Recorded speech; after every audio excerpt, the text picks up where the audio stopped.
Magandang araw mga pamana! Alam niyo ba na ang Diyos ay pag-ibig? Naniniwala ka ba na mahal tayo ng Diyos? Paano niya kaya pinatunayan ang kanyang pag-ibig sa atin? Ano ang kaya niyang ibigay? Yan ang ating kwento sa araw na ito. Kapayapaan mga bata, isang mapagpalang araw sa inyo. Tara na at ating alamin ang kwento tungkol sa ang pag-ibig ng Diyos. Sa isang maliit na bayan sa Bethlehem, isang sanggol ang isinilang sa isang sabsaban. Siya, si Kristo Jesus, ang ating Diyos na nagkatawang tao upang ipakita sa mundo ang pinakadakilang pag-ibig. Ang kanyang magulang sa lupa ay si Maria at si Jose. Habang lumalaki si Jesus, siya ay puno ng kabutihan at talino. Minsan ay natagpuan siya sa templo na nagtuturo. Nang siya ay malaki na, nagturo siya tungkol sa pag-ibig ng Diyos. Nagpagaling ng may sakit at gumawa ng maraming himala. Pinakain niya ang libo-libong tao. Pinalakad niya ang pilay at pinalakas ang loob ng mga nalulungkot. Ngunit hindi lahat ay natuwa sa kanya. May mga taong nagalit at gusto siyang patigilin sa ginagawa niyang mabuti. Hinuli siya, hinatulan, pinagtatawanan at nilait. Pinagsuot siya ng koronang tinik na tumusok sa kanyang ulo habang tinutuya siya na nagsasabing, "Kung ikaw talaga ang hari, iligtas mo ang iyong sarili." Ngunit nanatili siyang tahimik dahil alam niyang ito ang paraan upang mailigtas ang mundo. Pinahirapan siya hanggang ang kanyang katawan ay puno ng sugat at dugo. Dinala siya sa isang bundok, pasan ang mabigat na krus habang ang karamihan ay nanonood. Sa kabila ng sakit, hindi bumitiw si Jesus sa kanyang layunin, ang ipakita ang tunay na pag-ibig. Ipinako siya sa krus, ang bawat pako ay tumagos sa kanyang mga kamay at paa. Sa gitna ng matinding hirap at sakit na kanyang nararanasan, itinaas niya ang kanyang tinig at sinabi, "Ama, patawarin mo sila, sapagkat hindi nila alam ang kanilang ginagawa." Sa huling hininga niya, isinuko niya ang kanyang buhay at nagsabing, "Naganap na!" At, "Ama, sa mga kamay mo, ipinagkakatiwala ko ang aking espiritu."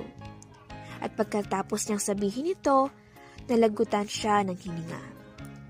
Ang langit ay nagdilim, ang lupa ay umanig, at ang mga tao ay natakot. Inilibing siya at inisip ng marami na tapos na ang lahat. Ngunit sa ikatlong araw, nabuhay siyang muli. Ang kanyang libingan ay wala ng laman at nagpakita siya sa kanyang mga alagad upang ipaalam sa kanila na siya ay buhay. Bago siya umakyat sa langit, nagbilin siya sa kanyang mga tagasunod. "Ipahayag ninyo sa buong mundo ang mabuting balita ng pag-ibig ng Diyos." Nangako rin siyang babalik muli. Hanggang ngayon, patuloy ang dakilang pag-ibig ni Kristo Jesus. At dito nagtatapos ang ating kwento sa araw na ito. Mga bata, naniniwala ka ba na mahal tayo ng Diyos? Opo, mahal na mahal tayo ng Diyos. Hindi niya tayo nakakalimutan at lagi siyang nagmamahal sa atin. Paano niya kaya pinatunayan ang kanyang pag-ibig sa atin? Si Jesus ay laging nandyan para sa atin. Binigyan niya tayo ng buhay, lakas, mabuting kalusugan, at iba pa. Ang kanyang pag-ibig sa atin ay napakarami at walang hanggan. Pero, ang pinakadakilan niyang ibinigay ay ang kanyang sarili para iligtas tayo. Ang mga sumusunod ay ang mga aral na dapat nating matutuhan. Una, mahal tayo ni Jesus ng buong puso. Ibinigay ni Jesus ang kanyang buhay para sa atin dahil mahal na mahal niya tayo. Handa siyang maghirap, para mapatawad tayo sa ating mga kasalanan. Ikalawa, dapat tayong magpatawad tulad ni Jesus. Kahit ginawan siya ng masama, pinatawad pa rin ni Jesus ang mga nagkasala sa Kanya. Gusto niya tayong matutong magmahal at magpatawad sa iba. Halimbawa, kung may kalaro kang nakasakit sa iyo, sa halip na gumanti, dapat mo siyang patawarin at ipakita ang kabutihan tulad ng ginawa ni Jesus. Ikatlo, si Kristo Jesus ay buhay. Lagi natin siyang kasama. Nabuhay muli si Jesus at nangakong laging nasa tabi natin. Kaya kahit may problema o malungkot tayo, hindi tayo nag-iisa dahil kasama natin siya. Narinig niyo ba sa kwento ang bili ng Panginoong Kristo Jesus bago siya umakyat muli sa langit? Sino nakakatanda sa inyo? Sinabi ng Panginoon bago siya umakyat muli sa langit, ipahayag ninyo sa buong mundo ang mabuting balita ng pag-ibig ng Diyos.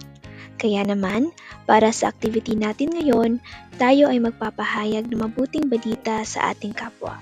Gagawa tayo the Good News Flyers na maaari nating maipamigay sa ating kaibigan, kapitbahay, o sa mga mahal natin sa buhay na gusto nating i-share ang good news. Isa itong art activity, kaya naman pakihanda na ninyo ang inyong papel at mga art materials. Bibigyan ko kayo ng ilang minuto para magawa ito. Nakagawa na ba ang lahat ng The Good News Flyers? Hindi ninyo yan itatabi sa inyong bahay mga bata ha, kundi ipapamigay nyo ito sa inyong mga kaibigan, kapitbahay, o sa mga mahal natin sa buhay na gusto nyong i-share ang good news.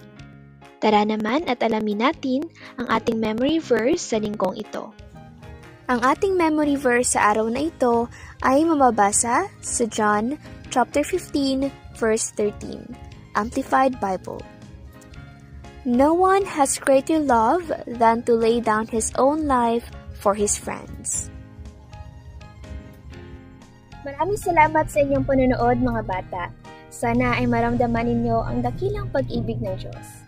Hanggang sa muli, paalam, Miss Pa!